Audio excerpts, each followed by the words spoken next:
মুহাম্মাদুর রাসূলুল্লাহ আল্লাহর মাকবুল। কথাটা ভালো করে বুঝে নেবেন। লা ইলাহা ইল্লাল্লাহ এটা তাওহীদের মূল জিনিস, মুহাম্মাদুর রাসূলুল্লাহ আল্লাহর মাকবুল বান্দা। এই কথাটাই কবির সুরে একটু লম্বা করে বলছি, আরেকটা বার শোনেন তারপরে বলবেন। লা ইলাহা ইল্লাল্লাহু তাওহীদের মূল,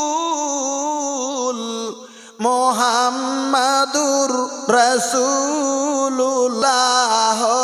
মাকবুল।